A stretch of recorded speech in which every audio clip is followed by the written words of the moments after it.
Sex করাটা যদি তোমার মূল লক্ষ্য হয়ে থাকে তাহলে তাকে ডিরেক্টলি বলে দাও যে আমি তোমাকে ভালোবেসে তোমার সাথে একসাথে থাকতে আসিনি, আমি তোমার সাথে ফিজিক্যাল রিলেশন করতে চাই, তুমি কি আমার সাথে ফিজিক্যাল হতে চাও? সে যদি রাজি হয় তাহলে ইটস ওকে, আর না হলে ছেড়ে দাও। কারণ অনেক সময় যে একজনের ইচ্ছে থাকে এমনটা নয়, অনেক সময় উভয়েরও ইচ্ছে থাকে। তাই একটু ওপেন মাইন্ডেড হওয়ার চেষ্টা করো। এতে করে কি হবে বলো তো, ঠকে যাওয়ার মাত্রাটা কমে যাবে।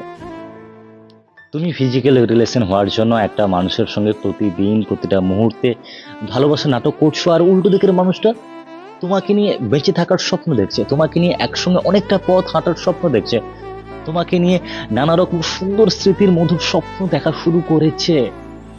কিন্তু তুমি যেটা চাইছো যখন তুমি সেটা পাচ্ছ না, আর এই না পাওয়ার ফলে যখন তুমি হঠাৎ তার জীবন থেকে হারিয়ে যাবে না, তখন এই তোমার এই হঠাৎ হারিয়ে যাওয়ার ফলে তার মধ্যে একটা শূন্যতা তৈরি হবে। সে খুব কষ্ট পাবে, খুব আঘাত পাবে, সে ভেঙে পড়বে ভেতর থেকে।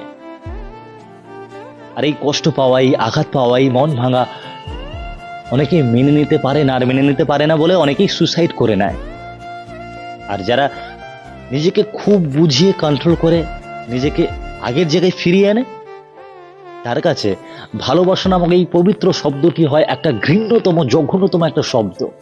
আর পৃথিবীর প্রত্যেকটা ভালোবাসার মানুষ হয় তার কাছে এক একটা বিশ্বাসঘাতক। তাই কারোর সঙ্গে ফিজিক্যাল রিলেশন করতে যাওয়ার আগে একটু ওপেন মাইন্ডেড হওয়ার চেষ্টা করো।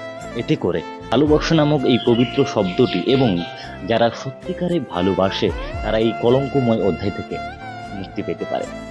ক্ষণিকের এই আনন্দের জন্য, ক্ষণিকের এই মুহূর্তের জন্য কারণ মনটাকে তছনছ করে কাঁচের টুকরোর মতো ভেঙে ফেলো না। বুঝলে বন্ধু, সব অপরাধের ক্ষমা হয়, কিন্তু কারোর মন ভাঙার অপরাধের কোনো ক্ষমা হয় না।